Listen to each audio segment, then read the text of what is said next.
Hey, good morning. Yes, it is. It is Thursday, March 13th. So, what are we going to talk about today?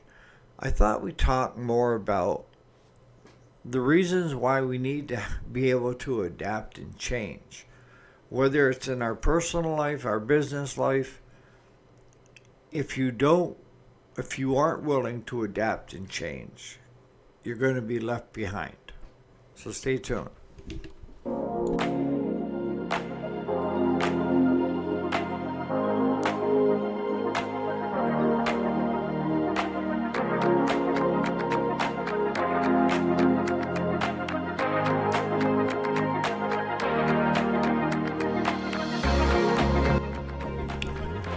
Welcome back. My name is Eric, if you didn't already know it. And yes, this is the weekday, Monday through Friday. Today is Thursday, the 13th of March. So, what are we talking about today? I'm talking about anything we do in life, we need to change and adapt constantly, right? Or most of us do. Because if you don't, you're going to be left behind. And I learned this probably the most when it came to the IT side, computer, software, and that. If you allowed yourself to take a 6 month, I'm not sure what the right word is, where you don't do anything with it, you're going to be so far behind the eight ball, you're not going to be able to catch up. So, how does that affect us in our work life and our home life? Well, in our work life, things are constantly changing, evolving, right? And whether you're running a repair shop or you're in customer service or everything is in a constant flux of change. Things that were done in a small engine repair shop 20 years ago, you can't do it today. 10 years ago, you can't do it today. And you're going to say, well, a lot of the same things have to happen in order for it to be successful. Yes, I understand that. You as an individual, it's if you make it all about money, you're never going to get enough.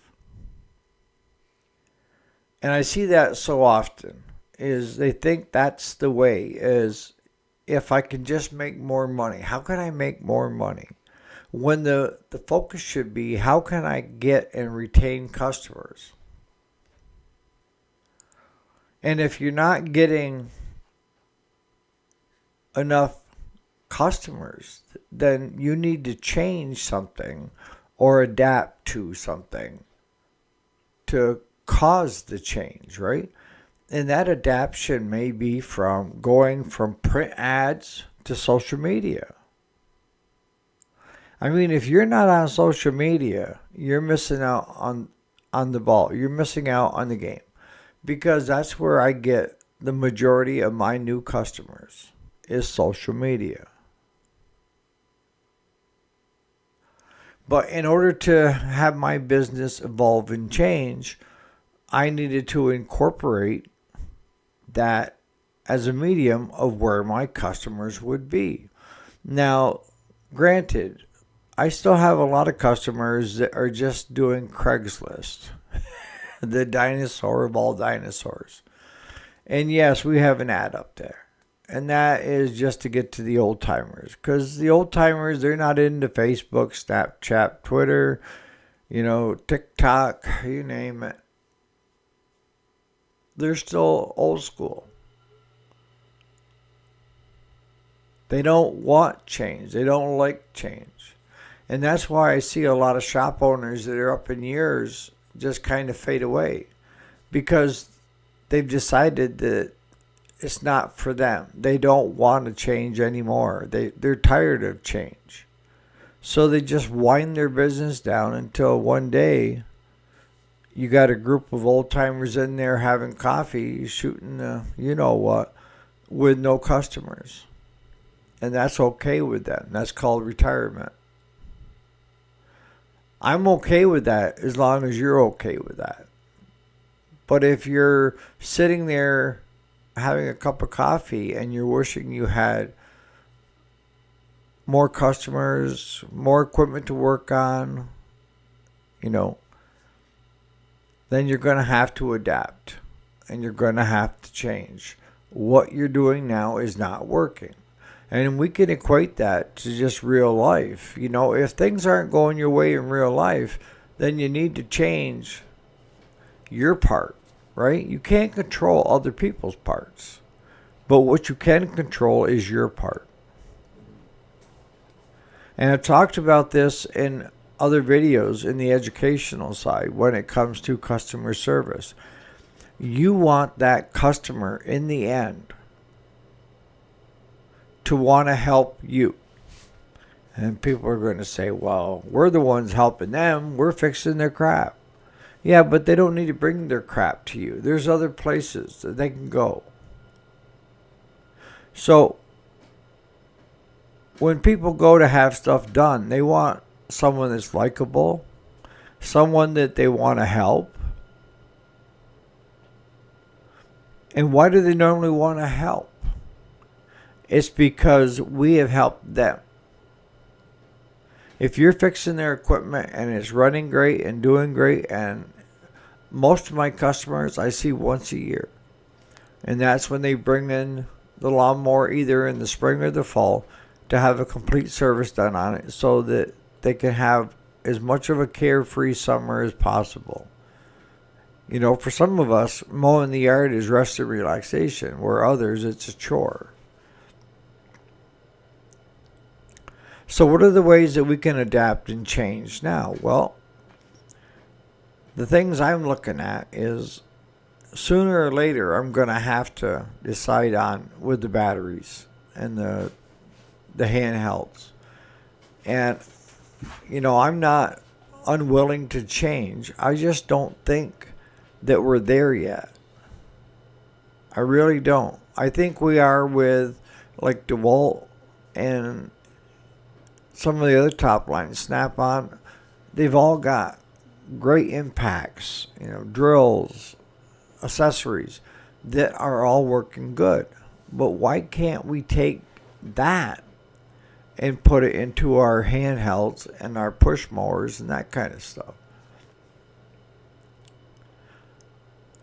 And with your impacts and stuff, you're not sitting there holding the trigger for 15 minutes, are you? It's usually quick burst. So you don't, if you were asking for that tool to last 10, 15 minutes, we're not there yet. But if I had a retail setting where I had a lot of foot traffic, I would have some there just for customers to have a choice.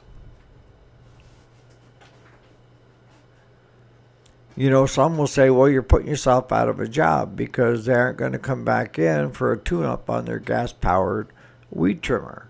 They've got a battery one. We've had electric ones around since, you know, Edison showed up. We're not getting rid of the gas-powered anytime soon, especially over the next 4 years where a lot of policies were rescinded and regulations. And I mean, I know up in our area, they had been trying to do this big push for electric buses, battery operated buses.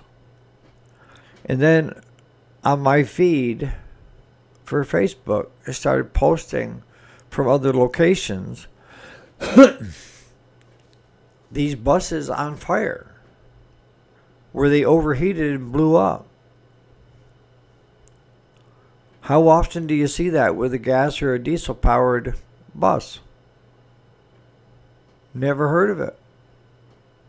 I'm assuming once in a while the engines might catch fire, but the batteries are sitting right underneath the seats of the kids. They have to have big banks of batteries, and then they have to be able to recharge them. And then they aren't got enough juice in them to do the 2 runs and have enough time to power themselves back up. So instead of a smaller school needing 30 buses, now you need 60 buses because you got to run 30 in the morning Bring them back, plug them in, grab the other 30 and do the night run. It just don't add up. Now, I could see if they went with the hybrids where they've got some battery and some diesel powered so that you can run them both ends. But Claude was telling me, because he used to be, what's the right title? I know he oversaw the men at a larger school, the buses, and maintained them. And he was saying that one of those buses that are battery operated could cost up to $500,000. And that your conventional buses that are on the road today with the diesel power, all the safety features, everything else they have, are usually rated around $200,000 to $250,000. So they're half of what an electric one would cost. And one could say, well, it's cheaper because you aren't buying fuel, but you are buying fuel. You've got it plugged in. And now you've got twice as many buses at twice the cost per bus.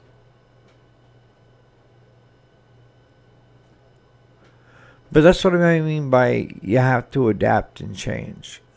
That if you're going to run a shop, if it's not working, try something else. Don't keep waiting for it to work. If you are good at what you do, you should stay pretty busy. Not just here and there. You should stay pretty busy. So I'm going to start wrapping this up. But what I'm trying to get at is, if you don't adapt and change. Let's take an example. Even 10 years ago, you were doing a preseason order. You pretty much knew what you sold the year before, so you had a good idea what you were going to sell this year. That was where you got your numbers from, right? Can't do that anymore because now the manufacturers are obsoleting and no longer available within a couple of years, and then you're going to end up sitting on a lot of inventory. So you've had to adapt and change, and that is somehow getting rid of your older inventory because it's no longer available and very few people. You got to find the right person that needs it, right? You can't use it on the newer stuff that's coming out.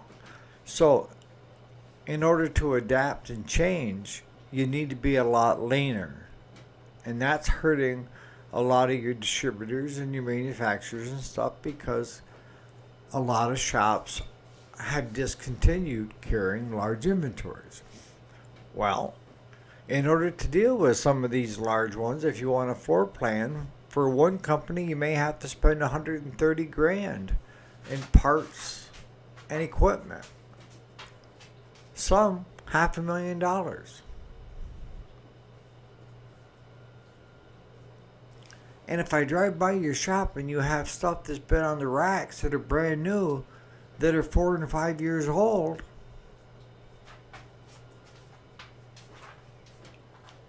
that's what I mean. You have to adapt and change.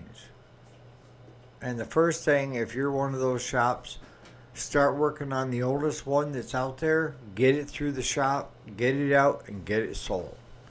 Start thinning down on your older equipment. Unless you're planning on holding it onto it until it becomes vintage, new in the box. And then maybe you'll double your money on it, right? But that's just one example, of adapting and changing, and that is how you house inventory. What are you going to keep on the shelf? If you're a retail/repair shop, how do you keep enough stuff that's current and people want without ending up with a bunch of unwanted stock? And you can't put your head in the sand and hope for the best. If you haven't already, sign into eBay or Amazon. Neither one of them requires you to have an account to look. Punch in some of the part numbers that you're looking at ordering and see what they're selling for on eBay and Amazon. If that doesn't give you a double take and a double look on what you're doing, nothing will. So whether it's your home life or your work life, we have to adapt and we have to change with the new technology that's coming out, with the new way of doing business. But we can do it and do it together. So on that note, you guys have a great Thursday. We'll catch you here bright and early tomorrow morning. Again, thanks so much for being part of the channel and watching. It really helps me out a lot in knowing that the content that I'm putting out is something that you want. If there's content that you want to hear about, let me know.